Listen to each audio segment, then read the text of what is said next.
Norway is a relatively small country and have a history of having small and local detention facilities located in idyllic nature landscapes and city centers throughout the country, such as Horten Prison and Valdres Prison. However, since the opening of Halden Prison in 2010, we have seen a trend towards developing what Norwegian criminologist Hedda Gjertsen refers to as prison machines. We are building large standardized prisons which are, according to the government, cost-effective, and we are placing them in rural areas with no natural connection to society around. Today's conversation is about the consequences of this development and the benefits of having smaller detention facilities in more central areas compared to larger prisons in secluded areas. My name is Simon. I'm a former inmate of Eidsberg prison back in 2013 when it was a cozy little brick prison with 16 inmates. And I was an inmate of Oslo prison in 2015 and 16 when it was Norway's largest prison with 430 inmates. There I became involved with Røverradioen, Norwegian prison radio, and the last few years I've been working for them with, among other things, moderating debates inside and outside the prison walls. I'm also doing a bachelor's degree in criminology. Our panel today consists of Eli Graff. Eli is the managing director of Elevator, a small-scale facility located in Oslo, housing up to 30 inmates at the end of their sentence. She also has a master's degree in social entrepreneurship and works closely with politicians in the ministries to ensure better conditions for people who are incarcerated. Anna Sabina Sodjø is a social worker and is currently completing her PhD. She has many years of experience working in municipality agencies, specializing in substance abuse and mental health.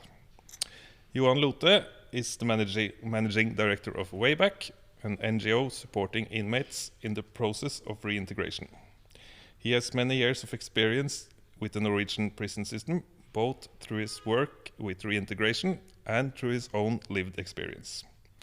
A warm welcome to you all. Johan, how do you think these new prisons correspond to the principles we have in Norway in the Norwegian Correctional Service, like the proximity principle and the principle of normality? Not at all. They are located too far away from my relatives, my family, my friends. They're also located too far away from the public service, the municipalities, and the people whom I need to cooperate with when I return to the society. The travel routes to these prisons can be quite problematic as they are located far away from everything. What do you think the consequences of this is, Eli? Well, to answer your question, just one more sentence about Elevator. As you mentioned, we are located in Oslo, which is an important point, and we are financed by the Norwegian Correctional Service and run by the Salvation Army. And from my experience, I can maybe see more about the value of not being located far from everywhere, because this is what we experience at Elevator, which are important factors like being able to work or do work training, being close to their relatives and their family, being able to attend programs like Wayback or other NGOs, which are often located in bigger cities. Also being able to start working with their financial situation and nonetheless getting started to get safe housing. And those are all stabilizing factors that we know help prevent new crimes from being committed. The looks of these new prisons are quite intimidating, with high walls and fences and institutionalized design. What do you think the effects on this is on, for example, children who wants to visit their parent, Anna? It's quite scary, isn't it? For me as an adult and social worker, the first encounters with prisons was visiting people inside. And it was quite scary for me as a grown-up. All the security you have to go through, leaving your phone, it's kind of a claustrophobic situation, the whole thing. And it's telling you that the people inside these walls are someone you should be scared of. So I can only imagine being the next of kin, the family, and especially being the children of someone inside, and how that makes you feel and how devastating that must be going through those security systems to visit your father or mother, for example. So, and what about... It's like the buildings in itself are stigmatizing, I guess. Mm-hmm. That's the same with bypassers or maybe even the inmates themselves? I would think it has the same effect on the self-esteem and how you understand yourself.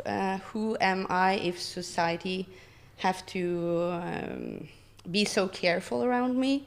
It's kind of like an ejecting force away from the larger society and inclusion into some sort of outgroups, which we have put inside those walls.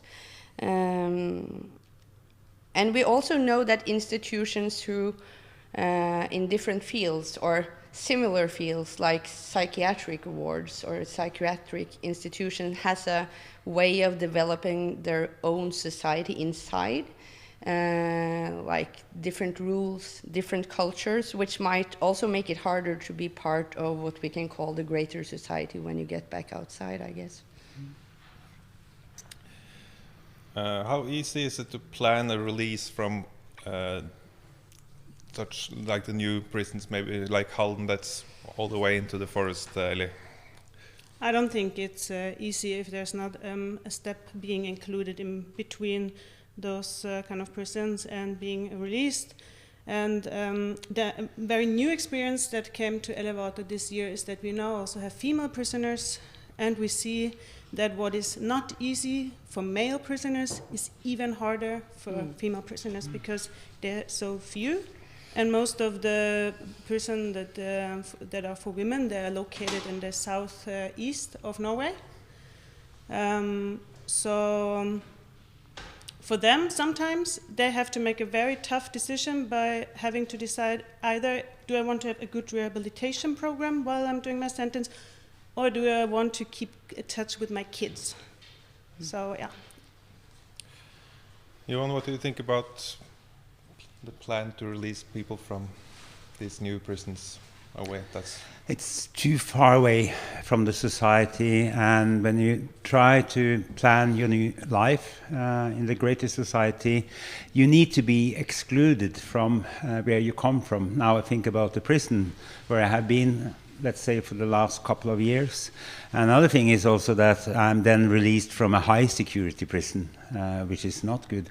I need to be transferred to a lower security prison. However, every prison needs to be close to where I live, close to where I need to learn to be a new person. And I can't learn to be a new person out in nowhere. I need to be close to the environment I will be a part of.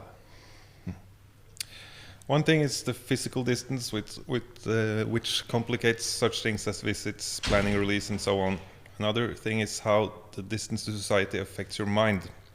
We are now going to watch a short video made by Wayback, which demonstrates from an inmate's perspective how it feels like to be newly released from prison after being separated from society for a long period of time.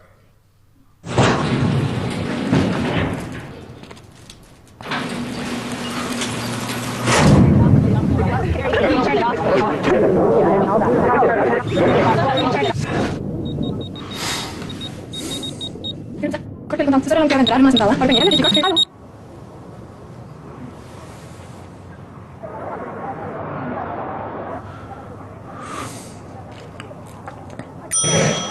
Jeg er klar over hyppig støtte for overføringspenger, og den er veldig viktig at du fyller alle postene der, og der. Johan, you are often meeting inmates who have spent a long time apart from society.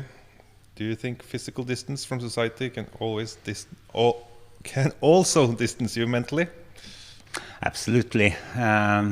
a physical distance will take away from the society, your children. I remember one prison, a large prison far away from Oslo, where I could see beautiful trees. I could see a beautiful wall, a concrete wall, and of course my mind is traveling far away from where I really belong. And I belong to my family, I belong to my children. I need to be close to them, and having both physical and psychological or mental distance is the same. Ellie, do you have any thoughts on this? I think you answered it very well. I recognize what you say. One example I have from an inhabitant of Elevator, which made quite an impression on me, was that he told me that when he sleeps at night, in the first weeks he was in prison, he was still dreaming about home, his children, his family. And then after a while, as the weeks go, he starts to dream about prison and only what happens within the walls. And I think it's a good example because it illustrates how the walls are not only physical, but also limit you mentally. And I think this is something that relatives also can pick up on, like the victims that the society does not see that obvious, that might be punished by losing one of their closest family members to the prison. And this is, I mean, the relationship between the prisoners and the family has such a big potential. So when it goes wrong, everything can go wrong. We heard stories about that. And when it goes well, it is a very great, it contributes very well to reintegration into society. This is why Salvation Army has a project called Mellom oss, which is translated between us, where they only work with network and relatives to use this potential in a positive way. We know that inmates struggle with various issues already upon entry, such as drug addiction and mental health issues. Anna, how do you think it affects someone who is already struggling to be imprisoned in an institution far away from everything? Like, penalty is the hardest form of reaction we have from society, and it has the intention and purpose of being the hardest reaction in itself. And we know it hurts and it harms people. We know that punishment in itself has a lot of consequences for people, and that contact with the justice system has exclusionary effects rather than inclusive, especially for youth or for young people. So just being like in short terms in contact with the justice system has a stigmatizing effect that keeps you further away than rather being included. And how does this in turn affect their return to society, you think? Yeah, as I said, I think it has the opposite effect. Yep. It excludes rather than inclusion, and so I would say that punishment in itself has kind of an ejecting force away from the general society. One argument for building large prisons in rural areas is their cost effectiveness. Ellie, what do you think about the fact that cost effectiveness has become the main priority when building and operating new prisons? Well, I don't think there's anything wrong with cost effectiveness. It sounds great. And I know that there's cheap ways of serving sentences, like, for instance, serving sentences at home, which the correctional service has used more and more in the latest years. The consequences of this is that we see a change in the prison population. We see that the nature of crime is more, it's harder crimes, it's more violent, and more individuals that are convicted of sexual offenses. Something that we also see more and more in Elevator, because in the end of the sentence sometimes they come to our institution, and often those prisoners struggle with their social skills. So having a small-scale facility with social workers that can follow up closely makes it possible to do social training with employees, with other inhabitants, or with NGOs like Wayback, or slowly then reconnect with family members. Anyway, the cheapest way of serving a sentence is to not serve a sentence at all. So I think it is very cost effective to invest in prevention. Johan, what is a cost-effective prison to you, and what do you think it means to our government? Well, in my opinion, cost-effective is what is effective to the society, and not to how to build a prison. We have to look at the total costs of having criminals or not investing in prevention.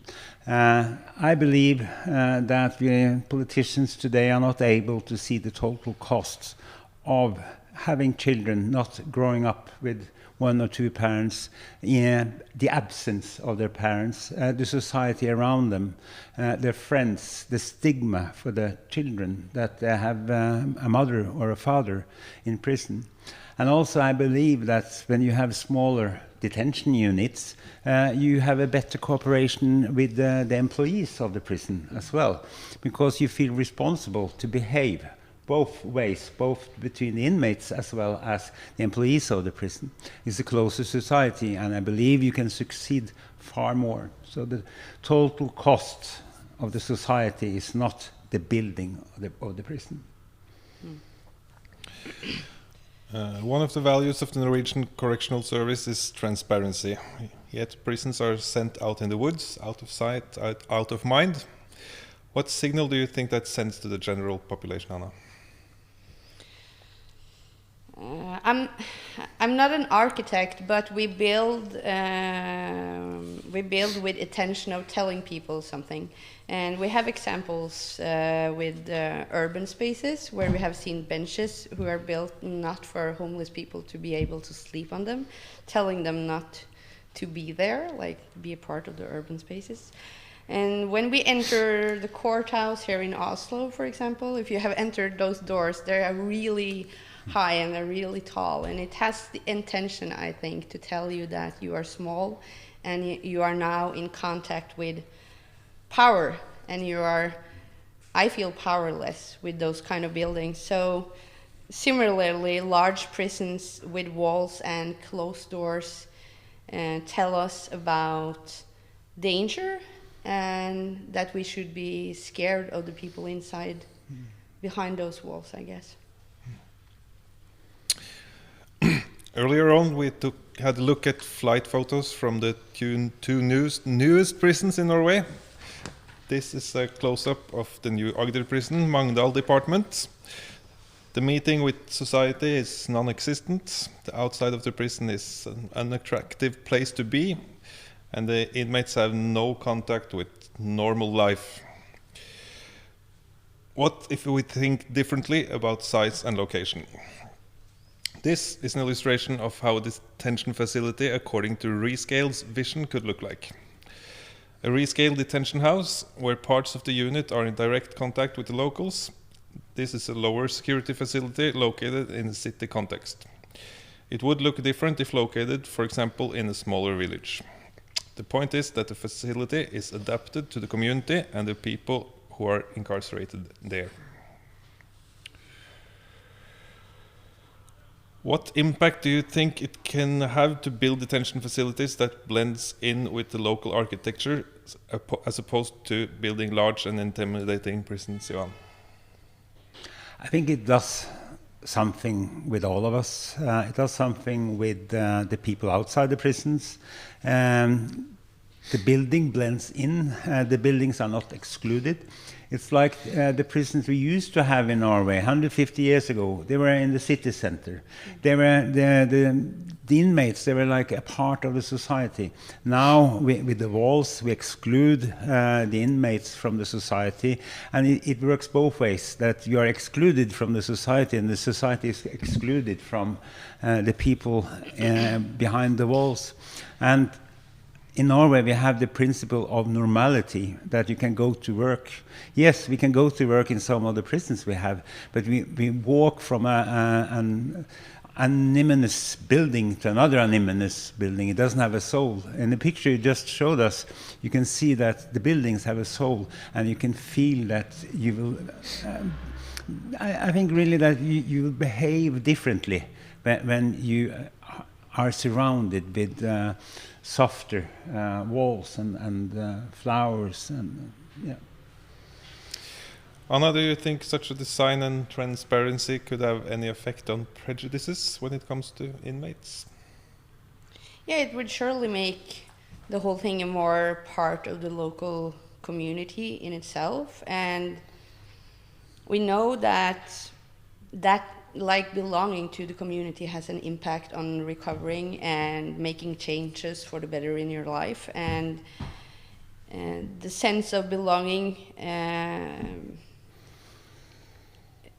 has a better impact than being forced away, I guess. And belonging is such a big part of everyone's lives that it's just something we can feel, all of us. Like having to be forced into large buildings in the middle of nowhere, it makes no sense, actually.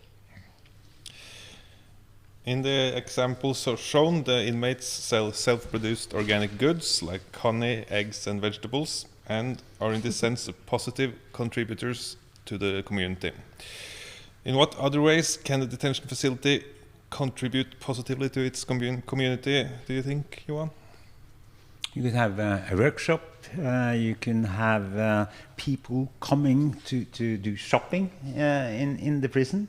And I know from Norway, where we have greenhouses, even from a high security prison, that even elderly people, they go there and they tell me that I met some nice inmates.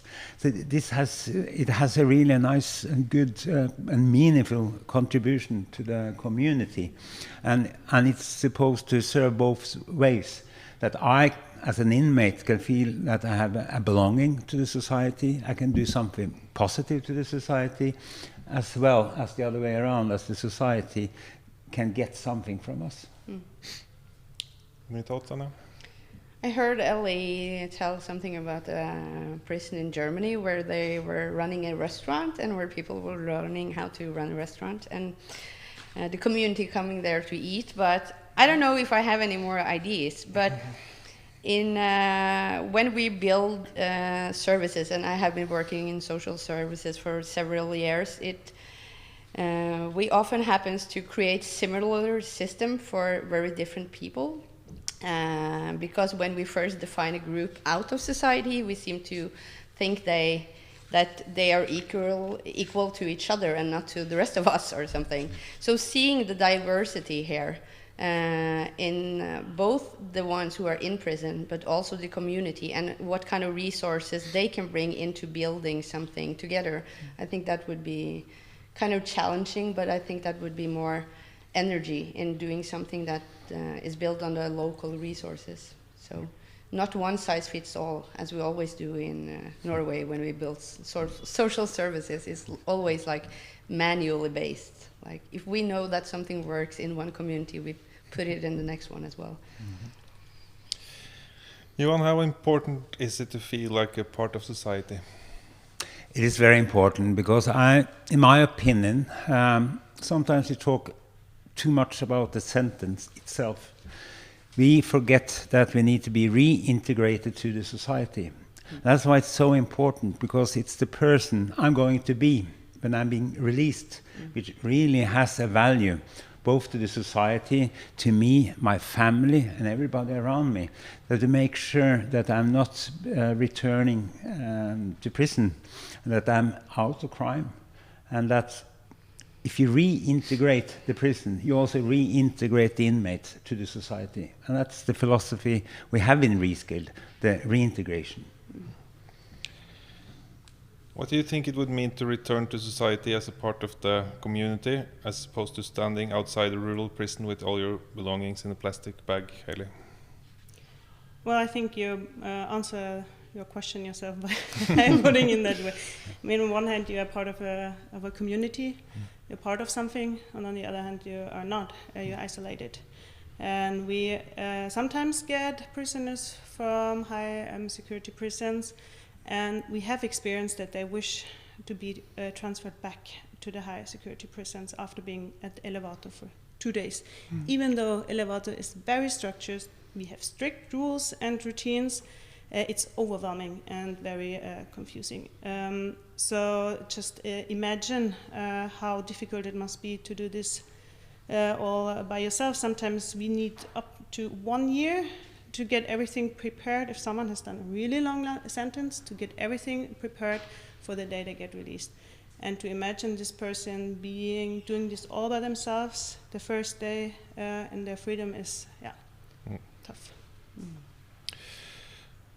Would it be easier to plan a release from a rescaled facility, Johan? Absolutely. I remember from my own sentence, 2 hours away from where I used to live, and I invited for 2 years the social service to come and see me, and they never came because it was too far away. And so they said, okay, we'll meet up when you are released. And we all know that that's too late. If you have a rescaled detention unit close to the society and the people whom you're going, the public services, you are able to meet with them. You are able to meet with the people whom you're going to have a relationship to after your release. Today, yes, we have good people inside the prison. We have social workers, we have doctors, we have everything. They are not the same whom I'm having a relationship to after my release. So it's important to start that work during your sentence, so you get familiar with them and that trust. Eli, you work in a small-scale facility that's located in Oslo. How important do you think the small scale and central location is for the reintegration of the inmates that are at your facility? Well, my experience is that it is very positive that we are located in Oslo, as Johan said also in the beginning, and is that this is where the public health service is, this is where the social services is, this is where work is, this is where you might want to live and you can find your housing before you get released, and this is where your family might be. Another advantage that we have experienced at Elevator is that even though your friends and family might not be from Oslo, Oslo is sometimes easier to access than other prisons that are located in the middle of the woods, even though the distance might be further, because Oslo is the center, you have bus, you have flights, you have train. So what we think would be a good idea is to have a free housing for those family and friends, to be able to visit their relatives that are doing their sentence in the city sentence, in all big city centers. Johan, you have been imprisoned in a small and central prison. What do you think? And is there anything that's better with a larger facility? Well, not really. I can't actually think of anything which is better in a bigger prison. It could be that if I have a problem with another inmate, that can be transferred to another department. But I rather prefer to be transferred to another small detention unit in the same city. But I think it's important that I dream of small detention units all over the country. Because the public service is so important that it's close to and my relatives. It's not even what the capital, which has everything, but we live in Norway. We live all over the country, not only in the big cities. Anna, what do you see as the pros and cons of designing detention facilities this way when it comes to cooperation with the municipality and other service providers? I would say they have said a lot here, but I have collaborated mostly with people who have been in large facilities, and there are often large bureaucratic institutions, and also the systems where I have worked in social services are built in the same manner, with little individual adaptation with the help you're giving. So I think that the advantage with smaller facilities in general can be that you can adapt it more to the individual and not be like these large systems who are not talking to each other, because it often is like NAV on the one side, like the social services, and large prisons on the other side, and just like the collaboration between those two are almost impossible at some point. Do you think rescaled facility would be more likely to facilitate safe returns to society? Yeah, I think because we know from research on recovery and getting help, it's like the local community-based help which creates belonging, creates a sense of meaning, is working with your network that affects people's comprehensions of being part of something. And it also affects people's gaining hope for a better life. And for all of us, hope is like the most important ingredients in seeing something for yourself in the future. So I think if we can work on recovering spaces, both in the community and in prisons, that would be like cost effective, if you can call it that. Ellie, what positive sides for employees do you see regarding developing detention facilities in the rescaled way? Or maybe catch up the word that you have this hope. I think it is really motivating to following up prisoners and their processes, and that also closely, like being able to do that closely, and that also establish a good relationship, which my experience is for my staff that is more fun to work with.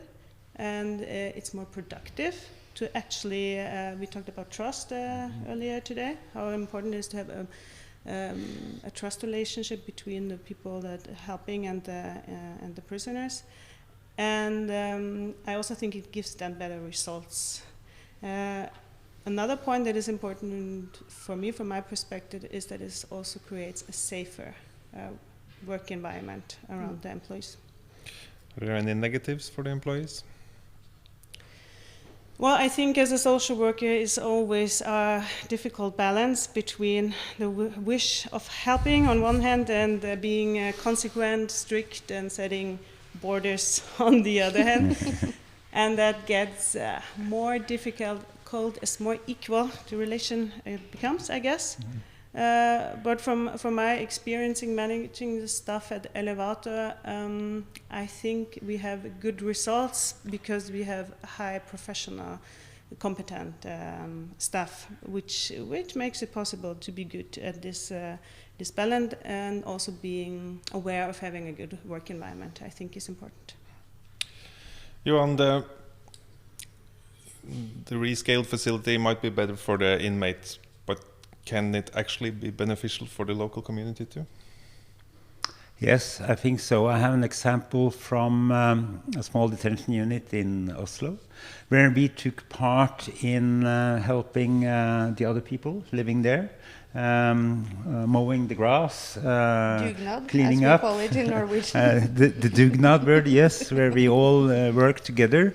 And we were actually all on the internal TV, the inmates, and they were very proud of having us there. So I think we have this not in my backyard, but it really shows that when you finally locate a small detention unit in the society, in the small community, it really works, and we have proven that it works. They are happy, and we have something to offer.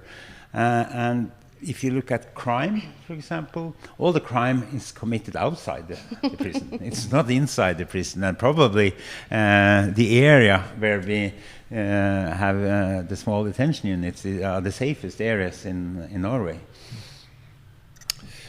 What about society at large, Anna Sabina?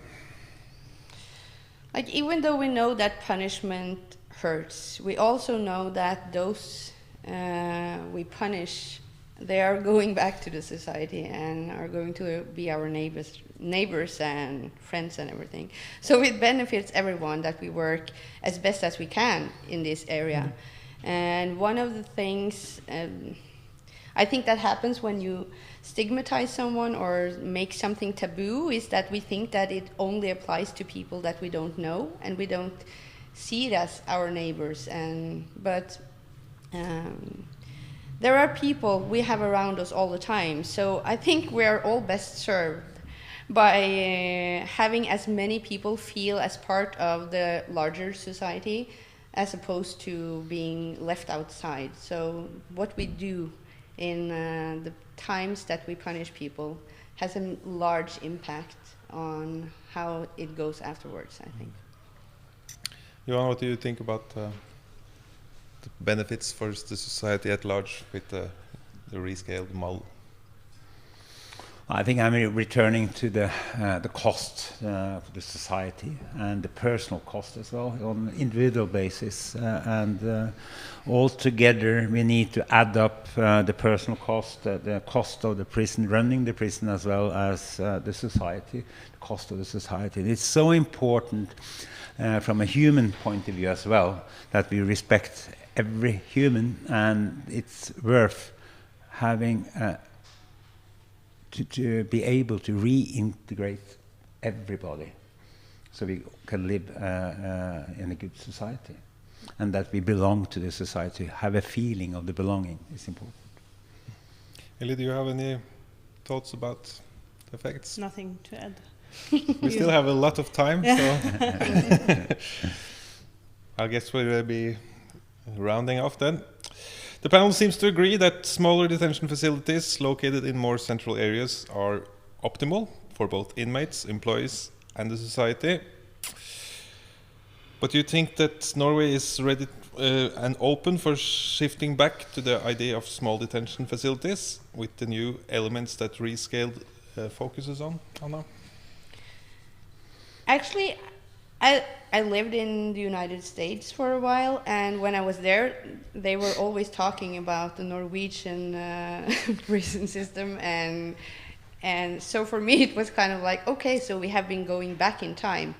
So are the Norwegian people ready to understand that we now have the large facilities and that we have built down like the better, smaller ones actually, because we have been traveling around the world, and this has been our pride that we did something different, but now we're going backwards. So yes, I think we're ready because we have been ready before. Ellie, are we ready? Well, I also think it's a political question, and I'm German, so I cannot vote, so I can just encourage everyone out there. I sometimes surprised how little the politicians actually talk about the correctional service. So I can just encourage everyone to read yourself up to what they think, because I've heard rumors that there is some political parties that are more positive to a model like that than other political parties. Your vote should be cast regardless of your past. Do you think we're ready for shifting back, Johan? I like to use the word hope, which we in Wayback use over and over again. But I think this it's high time to convince the politicians, and the correctional units, the correctional system, it's in waves as the rest of the society, and I believe it's time now to change how we look at prisons and criminals, and how we can reintegrate in the society. Now there's a chance to have a new government, whether it's the same government or the new one. I think it's our job to convince the politicians and make this important, to make them understand that this really brings value to everyone. Well, I guess I'll say thank you to our panel, Anna Sabina Sogju, Eli Graf, Johan Lothe. We hope you enjoyed and learned something from our little talk. My name is Simen Iskariot Larsen, and I wish you a good evening.